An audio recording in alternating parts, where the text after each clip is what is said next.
Si Kento Nanami ang isa sa fan favorite na character sa Jujutsu Kaisen series dahil sa kanyang napaka-straightforward at kalmado na personalidad at isama mo pa ang maangas nitong datingan. Especially sa kanyang simple but deadly na curse technique. Kung kaya't isa si Nanami sa mga malalakas na sorcerer sa series na ito. In fact, bago si Yuji, si Nanami ang first record holder sa most consecutive use of Black Flash na isang uri ng atake na walang ni sino man ang may kakayahang kumontrol at his or her own will. Not even Gojo Satoru. Kaya gaano nga ba kalakas si Kento Nanami? Bakit ipinagkaloob ni Gojo sa kanya ang pagtitrain kay Yuji? Kaya naman sa video to ay aalamin natin kung gaano nga ba talaga kalakas si Nanami at ipapaliwanag din natin ang lahat ng kanyang capabilities, especially sa kanyang curse technique. Pero bago mo natin simulan, ang video to ay naglalaman po ng spoilers from the manga. So beware po if you're not a fan of it. And with that being said, simulan na natin. Si Kento Nanami ay isang grade 1 Jujutsu sorcerer at una natin siya nakita sa season 1 ng anime kung saan ay dito niya sinimulang ipinamalas ang kanyang capabilities bilang isang Jujutsu sorcerer. At during sa Shibuya incident ay doon din natin nakita ang kanyang 120%.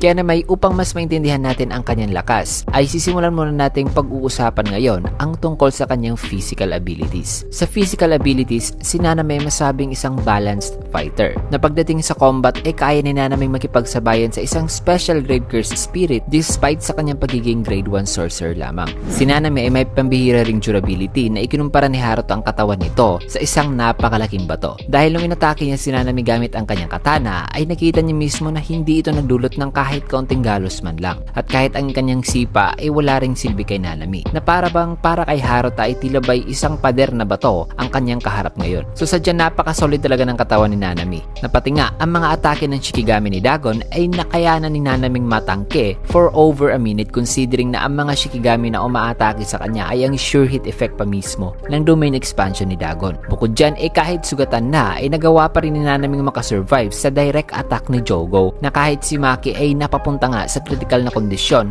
mula sa attacking to. Pero para kay Nanami ay nagawa pa nga niya makatayo at nakapatay pa nga ng ilan pang mga transfigured human. Now pagdating naman sa reflexes at bilis, si Nanami ay masabi ring nasa above average. When it comes naman sa kanyang mga atake ay dito talaga nag-e-excel si Nanami na kahit hand-to-hand combat pa yan o isang uri ng atake gamit ang weapon ay ang bawat atake ni Nanami ay nagdudulot talaga ng critical damage sa kalaban. At dahil yan sa kanyang curse technique na pag-uusapan natin maya-maya. Dahil ang susunod natin pag-uusapan ay ang sole reason sa kung bakit ang lahat ng physical abilities ni Nanami ay masasabing nasa above average. Dahil ang rason sa lahat ng yan ay dahil sa kanyang curse energy. Specifically, sa dami ng kanyang curse energy na kaya niyang gamitin. Na ang lahat from speed, durability at attacks ni Nanami ay mas na-enhance dahil sa kanyang high amount of curse energy. At dahil dyan ay nakapag-expend si Nanami ng marami-raming amounts of curse energy na hindi nagpapakita ng senyales ng exhaustion. At ang lahat ng to ay naging posible rin gamit ang kanyang binding vow.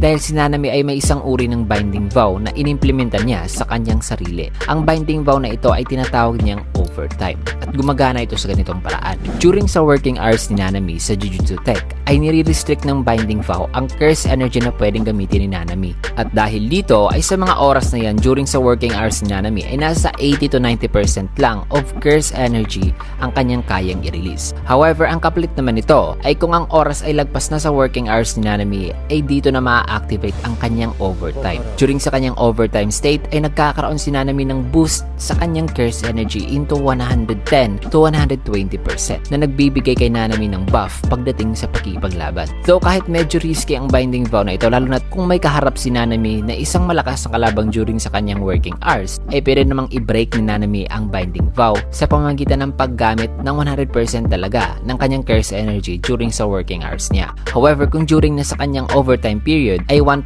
na lamang ang pwedeng mai-increase sa kanyang curse energy. At yan ang price to pay sa paglabag sa kanyang overtime na binding vow, which is napaka-fair lang naman. Ang working hours ni Nanami ay nasa 10 AM to 6 PM at ang kanyang overtime naman ay nagsisimula lagpas sa 6 PM. Also kapag ka nasa overtime period si Nanami ay tinatanggal niya ang kanyang necktie at ibinabalot niya ito sa kanyang kamay. At bukod sa kanyang binding vow na overtime ay may isa ring binding vow si Nanami na ang pinaka-common na binding vow na ginagamit ng sorcerers, curse users, pati na ang curse spirit. At yan ang binding vow na tinatawag na revealing one's hand. Sa binding vow na ito ay kapalit ang pagre-reveal sa kung paano gumagana ang kanyang curse technique ay mas sumalakas naman ang effectivity sa susunod niyang atake gamit ang kanyang curse technique. At speaking of curse technique ay ngayon ay pag-uusapan natin ang curse technique ni Kento Nanami, which is ang ratio technique. Ang ratio technique ay isang napakasimple yet effective na uri ng atake. Ang curse technique na ito ay naghihintulot kay Nanami na ma-visualize ang weak spots ng kanyang target. Dahil every time na i-activate niya ito ay nadi-divide niya sa kanyang isipan ang kanyang target into 10 lines. Kung saan ay dito niya nakikita ang weak spots ng kalaban na nasa 10 lines na yan. At ang weak spots ay nakalocate sa ratio point of 7 and 3.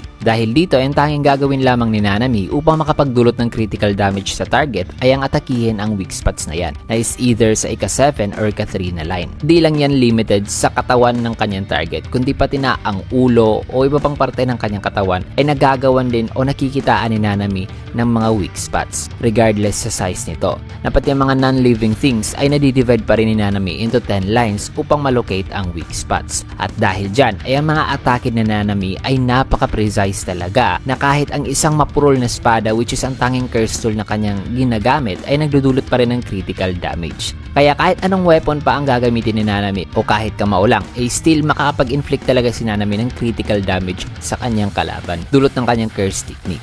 Ang ratio technique ay may isa ring extension na tinatawag na gara-gara or collapse. Ang atake na ito ay naghihintulot kay Nanami na atakihin ang weak points ng surrounding environment. Kung kaya't base sa nakita natin nung una itong ginamit ni Nanami matapos niya ma-activate ang kanyang overtime at revealing one's hand na binding vow, ay makikita natin nagawa ni Nanaming mawasak at mapaguho ang napakalaking pader sa isang underground sa pamagitan ng pagtatarget sa weak spots ng pader. In addition sa napakaangas na curse technique na yan, ay pagdating naman sa curse energy manipulation ay mahusay din si Nanami na nagagawa niyang ma-reinforce ng curse energy ang iba't ibang parte ng kanyang katawan kung kinakailangan niya depensahan ng kanyang sarili. Tulad na lang sa pagde-defend niya subconsciously sa kanyang soul matapos siyang mahawakan ni Mahito. Kaya di siya na-transfigure ni Mahito noon sa isang single touch lamang. O di kaya ang pagre-reinforce niya sa kanyang kamao o curse tool sa tuwing gagawa siya ng isang atake. Na dahil dyan ay apart sa kanyang curse technique ay mas lumalakas ang kanyang mga atake dahil sa mga naka-reinforce na curse energy.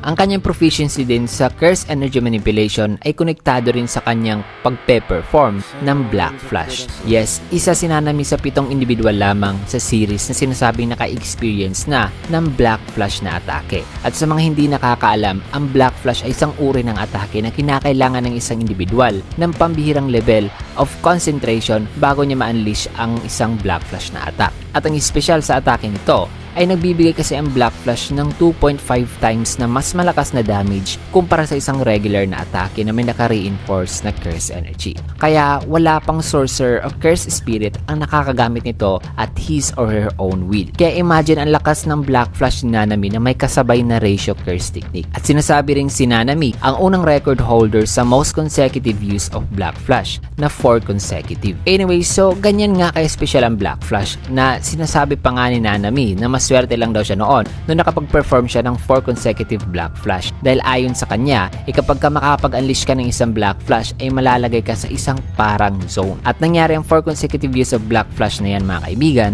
during sa Night Parade of 100 Demons. Pero sa kabila ng statement ni Nanami na maswerte lang daw siya noon na nagamit niya ang 4 consecutive Black Flash ay nagpapakita din ito kung gaano talaga siya ka-proficient pagdating sa pag-iintindi at paggagamit ng curse energy. Dahil kahit nga si Gojo ay nabanggit lang na nakapag-perform rin ng Black Flash pero hindi naman binanggit na napantayan niya ang record ni Nanami. Well, maybe in the future ay mapapantayan na ng The Strongest. Kaya yan ang lahat ng rason sa kung bakit si Nanami ang pina-in-charge ni Gojo sa pagtitrain kay Yuji dahil napaka-reliable naman talaga ni Nanami. Isa pa ang nabibigay din ng advantage kay Nanami sa kanyang pagkipaglaban ay ang kanyang tactical intellect o ang kanyang battle IQ na nakakapag-adjust kaagad siya sa mga difficult situation upang ma-minimize ang posibleng worst case scenarios at ma-maximize ang winning at survival rate. Ganyan kalakas si Nanami at ang masabi kong ang tanging rason lang sa kung bakit di siya makaangat sa rankings ng Jujutsu Sorcerers ay dahil sa hindi siya nakagamit ng domain expansion, which is ang bagay na inaamin naman talaga ni Nanami na ang bagay na di talaga niya magawa-gawa, ang supreme technique of Jujutsu. At ang isa pang rason sa kung bakit di siya naging special grade ay dahil na rin sa hindi siya nakapag-perform ng reverse curse technique, which is ang isa sa mga assets ng sorcerers